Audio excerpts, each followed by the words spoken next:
So before we start today's video, I'd like to give a big thank you to Fear Your Maker for helping me out on this video. If you haven't already checked out his channel, I highly recommend you take the time to go do so. He's got a lot of great content over there, and he's got a great voice for it, and he works pretty damn hard. So for this special, I've allowed Fear Your Maker to read some paranormal stories on my channel. In return, I've done true scary stories over on his channel. So once you're done watching this video, make sure you go check that one out also. Without any further ado, let's begin. This story was submitted by Kylie. I used to be on DeviantArt, and I looked forward to commenting on other people's art, receiving feedback on my own, and meeting fellow artists. But not anymore. What made me give up most of my online life was a fellow deviant, whom I'll call Brittany. Brittany and I hit it off as friends, but in the month we were getting to know each other, she seemed a bit obsessed. Constant messages, comments, and she'd add my friends onto her watch, whom didn't really know her. However, I didn't see the harm in it, at least at the time. So, we began dating, and not even 2 weeks into the relationship, Brittany was already talking about getting married and having children. That was way too soon to be talking about that, and I already have a son from a previous relationship. It got even creepier and more disturbing, as Brittany started sending messages and drawing pictures to the effect of, "I want to rip off my head and sew it onto yours so we can be closer," or vice versa, and, "I would kill anyone, and I mean anyone, just to see you happy." She called the cops on me because I didn't call, text, or message her for 2 days. I was visiting my grandparents for the weekend. Afterwards, I calmly told her that I wanted to break up with her, but that I want to remain as friends. This seemed to be fine with her, until the night after. She went on a rampage, gathering up friends of hers and other people I never met to come onto my DA profile, bullying and harassing me. They even started mentioning my poor son, calling him horrible names I dare not to repeat. It didn't end there. Brittany would continuously stalk my page. If I even posted something, or messaged a friend, or someone in her circle, she would start to rant and get others to hate me and block me. Hell, she's even turned some of my own friends against me. She's threatened to track me down, and vowed that when she did find me, she would harm my whole family and I. Finally, I couldn't take it anymore and deactivated my account. Several months later, I created a new account and kept myself as anonymous as possible. But what do you know? Brittany had managed to find me on my new account, and she had the audacity to tell me that she still had feelings for me, after all the shit she put me through. So, I deactivated that account and left DeviantArt for good, just to avoid history from repeating itself, knowing full well that blocking her and her proxy simply wouldn't work.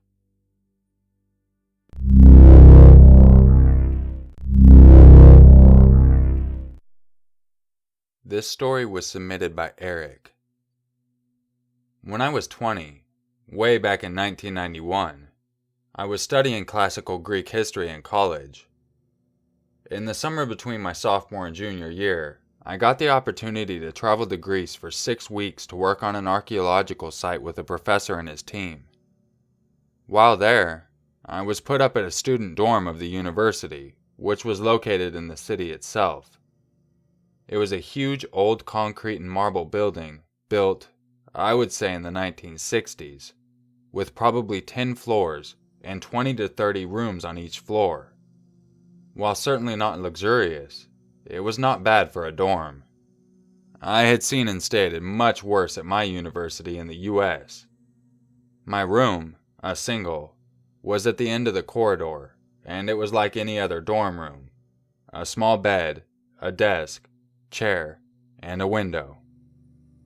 This being summer, the building was not fully occupied, and many of the rooms on my floor were empty.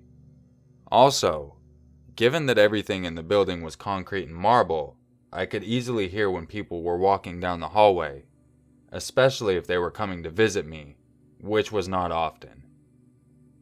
The work schedule at the dig site was from 8 a.m. to 1 p.m. This being Greece in July, it was hot as hell, and after 1 p.m., the sun was just too strong to be out digging in the ground. So after work, people would go have lunch, then go home to take a nap. Siestas are not just for the Spanish. In my first few weeks there, I made a small group of Greek friends, and even managed to find a really nice girlfriend. Normally we would all meet up in town after our siestas, grab a coffee, then dinner, then go out to a nightclub, drinking, and dancing till really late. Given that I had to be up early for work, and that I drank quite a bit of beer and ouzo in the evening, I would have to set my alarm to make sure that I was at the site on time, usually around 7 a.m. I did not worry too much about a hangover, considering my main job was hauling the dirt around that the real scientists were digging up. I just had to worry about getting there on time. Anyway, this routine went on for a while until things began to get a little strange. As I said, I had to rely on my alarm clock to wake me up, but about halfway through my time there, I began to suddenly wake up at 5:30 a.m., on the dot, every day, even the weekends.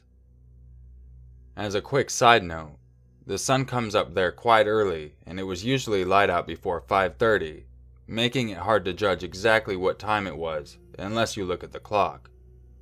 Basically, 5:30 looks like 7. While I cannot recall the specific sensation, it was one as if someone was jolted awake. To say the least, this was annoying because I would usually just make it to bed around 2. Despite this though, I could usually manage to grab a bit more sleep before I got up. As my time there progressed, my girlfriend and I got closer, and she would take to visiting me at my dorm. She lived at home, usually dropping by in the late afternoons, waking me up from my siesta. Sometimes she did this as a surprise, which was really nice and sweet, and other times we would arrange to meet up so we could have some private time before we met with the rest of the group for the evening. When she would come over, I could usually hear her walking down the hallway to my room. Moreover, I usually only locked my door if I was away, or if the two of us were being intimate. This meant that she would just walk in without knocking and find me lying in my bed. This was back in 1991. Well, one morning on my weekend after a night of partying, I was laying in my bed, not knowing exactly what time it was, when I heard footsteps coming down the hall. Just a slow, steady clap, clap on the floor. This seemed a bit odd, since it was a weekend morning and it was quite early. As the footsteps came closer, I figured maybe it was my girlfriend coming to surprise me. She had never come over in the mornings, but this being a weekend, who knows? Anyway, the footsteps get closer and stop right outside my door. Convinced that it is my girlfriend, I figure I will prank her by pretending to be fully asleep and wait for just the right moment to scare her. Looking back on this, I'm not sure why I wanted to do such a thing, but I suppose there is still a bit of a prankster in us all. Plus, I was young. So, after the footsteps stopped, I hear my door open, and I feel my girlfriend sit down at the edge of my bed. After I feel her, I suddenly opened my eyes and said, "Boo!" The scary, and I guess funny thing is, that no one was there. My room was empty. I had heard the footsteps, heard the door open, felt a person sit on my bed, and was obviously anticipating seeing my girlfriend. The stranger thing yet, as you might now imagine, I looked at my clock, and it was 5:30 a.m. I shit you not. That freaked me out even more. Now, maybe it was some strange REM-induced dream, and I had conditioned myself to waking up at 5:30 over the past weeks, knowing I had to get up early every day. I don't know. But what I can say is that after that experience, for the remainder of the time I was there, I never again woke at 5:30.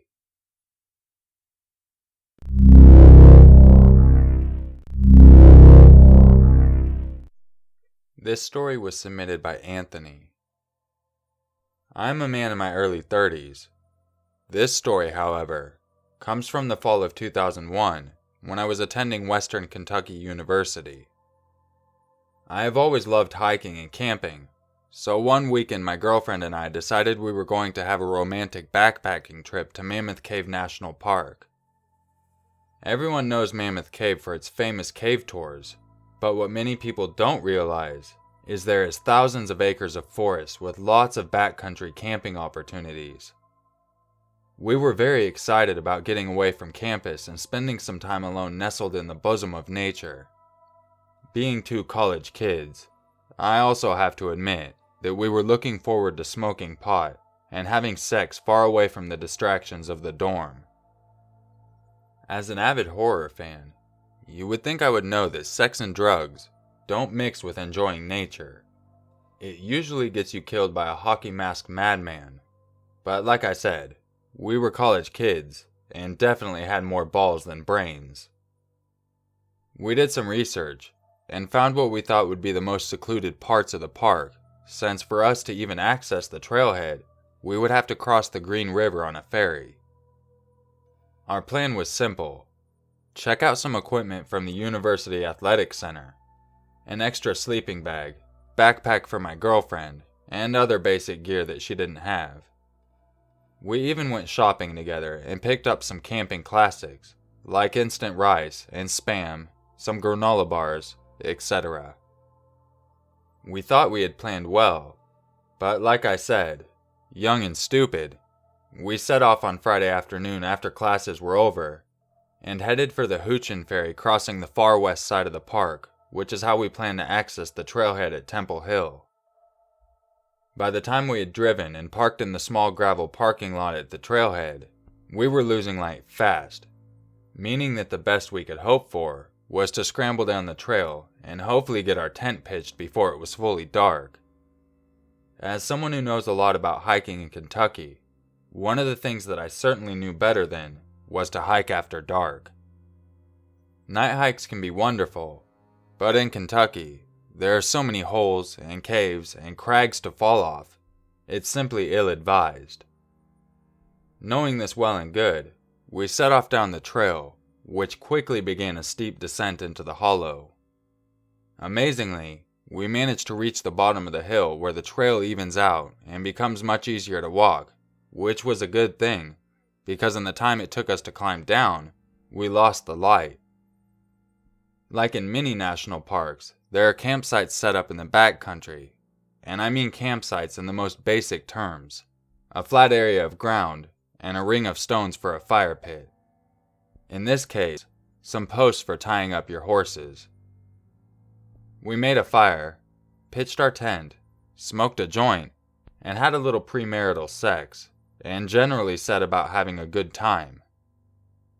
After settling in and having fun, we decided to turn in for the night so we could get up early and start hiking in the morning. To tell you about me, I don't ever have a hard time going to sleep, no matter where I'm at.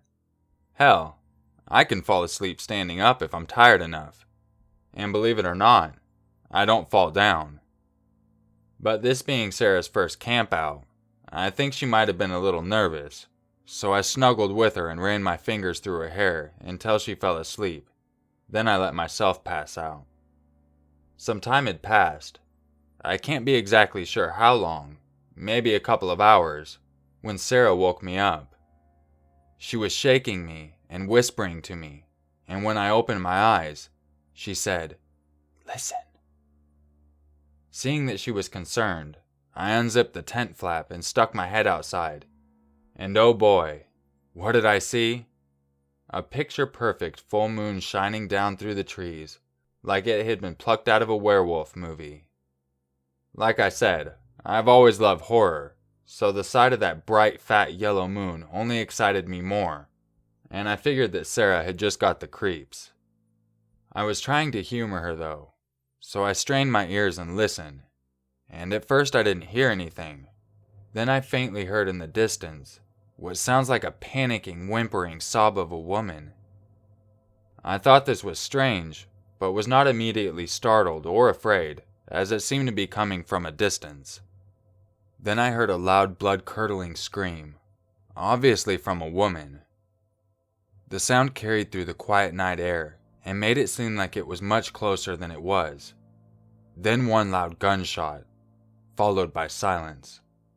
Needless to say, we were both scared now, and I think both more afraid of what we didn't know than what we conjectured could have happened. We sat there for maybe an hour, flashlights off, silently listening. After a while, however, our hormones and tiredness took over our fear. We had sex and went back to sleep, with no further incidents through the night. Upon waking the next morning, I was hyped and ready to get on the trail, almost forgetting about the creepy events of the night before. Sarah, however, seemed to have some misgivings, but after a little pep talk, she put a smile on her face, shouldered her pack, and happily followed me down the trail. For anyone who doesn't know Kentucky, it is a beautiful place, and it's easy to see why the Native Americans regarded it as a sacred place. And fall is, in my opinion, the most beautiful season. I really liked this girl, and I wanted to impress her, so the route I had planned was going to take us around 12 miles to a campsite that I knew. It had flat ground and was close to water, all the things you would need in a campsite. We were generally having a good time, walking along and talking about our future plans. Spirits were high, but an overshadowing dread seemed to come over Sarah as we were drawing closer to our planned campsite. She kept stopping in the trail, looking around and listening. When I asked her why, she said, "I keep getting the feeling that someone is watching us, and when I got the feeling, I noticed that there was no birds making any sounds, no squirrels. Everything is just completely still." Upon her pointing this out, I did notice the eerie stillness. No birds sang, no squirrels scampered about for acorns, just still. I'll admit, I found it odd, but I've never been the kind of person to chicken out, even if there really was something to fear. And you better believe, I wasn't going to show a yellow belly in front of this girl I was madly in love with, so I convinced her that everything was fine, and that there was nothing to worry about, and that we were very close to our campsite. Being the trooper that she was, she capitulated, and we finished the next mile to the campsite. Now this is where I got a little freaked out, and my alarm started going off. There are certain things you expect to see in a backcountry campsite, and certain things you don't. The campsite was pristine. No scattered ashes or charred wood from previous fires. No cigarette butts. No little scraps of paper or trash or other common leavings that most conscientious campers miss. The ground was completely clear and clean, as if someone had swept it with a broom or a branch. The second thing that caught my attention after the immaculate condition of the campsite was a large, neatly stacked pile of wood cut into perfect lengths for a campfire. It was a large amount of wood, enough to burn a fire for 3 nights. Now, sure, both those things are odd, but not necessarily indicative of something sinister. We start to unpack our stuff, and then Sarah touches my arm and says to me quietly, "I don't want to be here. Something is not right." In her eyes, I can see a genuine fear, and this actually makes me kind of afraid. Number one, she's not really a squeamish kind of girl, and the fact that she was afraid told me that maybe I was missing something. I asked her if she wanted to hike back and camp somewhere else, and she said, "No, I'm sorry, but I really want to get out of here." I could tell she was serious, so we prepared to hike the 12 miles back at 4:30. The 12 miles we had to cover were no flat sidewalk, and were in fact quite strenuous with a lot of up and down hills, so this wasn't going to be a hike, it was going to be a death march, considering we had already hiked it once. Here's where the hair on the back of my neck started to stand up. We began hiking the trail, and something didn't seem right to me, but I can't put my finger on it. We had hiked back maybe a mile when we came to an intersection in trails, and there was a very large tree that had been dragged across, blocking the trail, forcing us to either climb over the tree or go around. This was weird, because there had been no high winds, nothing that could have brought down a tree, and the tree was healthy, covered in leaves just beginning to turn colors. Not wanting to climb through the branches, we walked around the end of the tree and noticed axe marks where the tree had been cut down. What the fuck? Someone had chopped down this tree and drug it across the trail. Now I was motivated to get the hell out of there. When we had bypassed the trees and were trying to figure out which trail we were supposed to follow, I realized what was wrong that I hadn't picked up on before. In the national parks, and most of the state parks I had visited, are marked either with reflective spray paint stenciled in a geometric shape indicating which trail it is, or with the reflective circles nailed to the trees along the path. And it was at this point that I realized that all of the reflective circles going back on the trail on which we had just come had been removed. Without these reflectors, making progress would be difficult and dangerous in the dark, even with the flashlight. It is at this point that I tell Sarah that she was right, something is definitely wrong, and that we were going to pick up the pace and really haul ass to get out of here. Rather than seeming more afraid, she actually seemed comforted that I had tuned into the possible danger as well. We picked up the pace, even jogging with our packs on places where the trail flattened out. We were both in good shape, but the pace that I set was grueling, and on about the 7th mile back to the trailhead, Sarah got a cramp and started throwing up. I was holding her hair back and trying to wipe her forehead with a wet bandana to comfort her, and I heard the rustle of leaves and a distinct snap of a dry twig about 20 yards behind us. Sarah heard it too, and her adrenaline stopped her from vomiting instantly. We both took off at a trot, our packs jolting and banging against our backs as we ran along. Throughout the whole hike, Sarah had let me take the lead, but now I forced her to take the front to protect her, but also to force her to keep her pace. I didn't know who or what it was, and the feeling in my gut told me that I didn't want to know. We ran down the path, stumbling on achy legs, tired from exertion, refusing to stop, no matter what.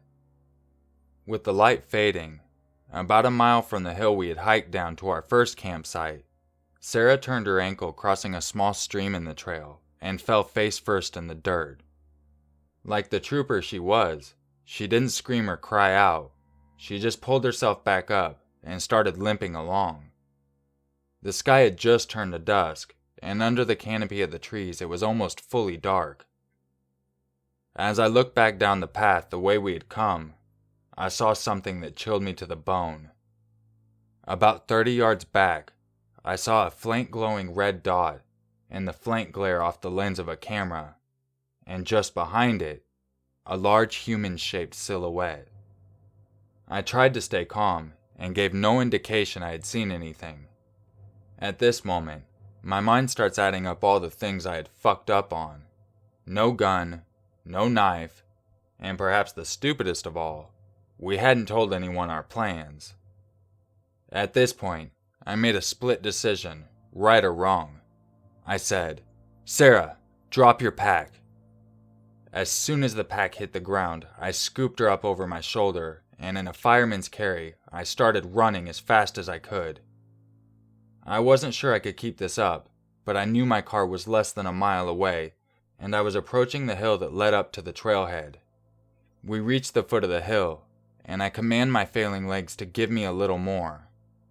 With my legs burning and my heart beating out of my chest, I charge up the hill with Sarah over my back. As we near the top, I can hear footsteps behind me and crashing around in the brush on either side of the trail.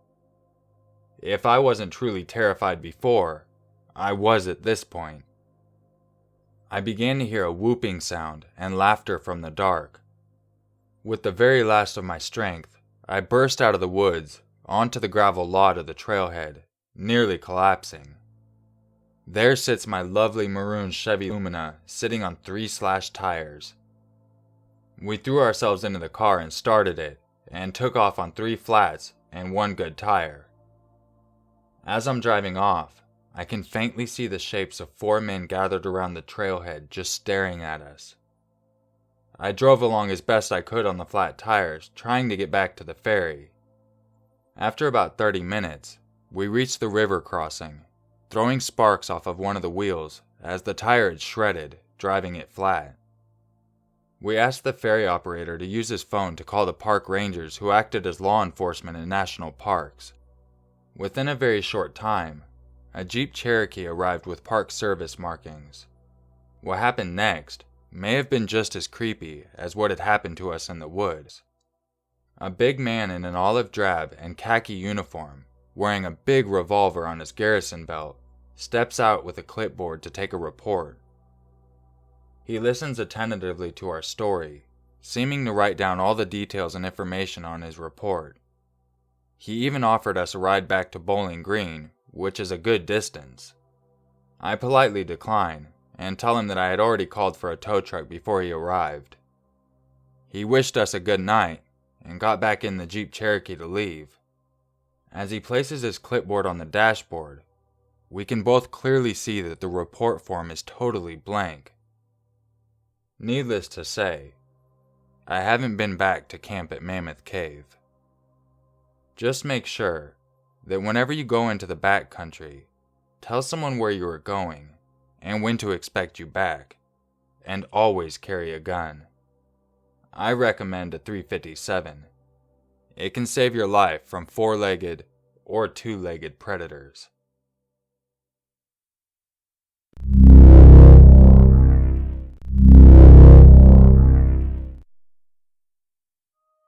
If you enjoyed this video, you know what to do. Once again, I'd like to give a huge thank you to Fear Your Maker for helping me out on this video. He's also got a video on his channel where I did some stories for him, because it is a collaboration. So I highly recommend you go check out his channel.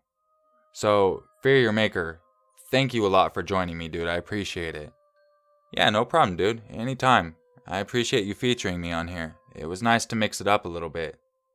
Yeah, I thought about working with you for a while, but I wasn't sure how our voices would work together, so I wanted to hold off. Yeah, dude, I think they sound great. I've been a big fan of yours. I try to emulate what you're going for, so I appreciate you working with me, man. Get some creepy shit for these people out here, and all that good stuff. Anytime, bro. Anytime. Before I go, I'd like to say that I really appreciate everyone sharing their experiences with me. I hope you all have a safe and fun Halloween, and I'll see you next week for another video. And just remember, it's always scarier if it's true.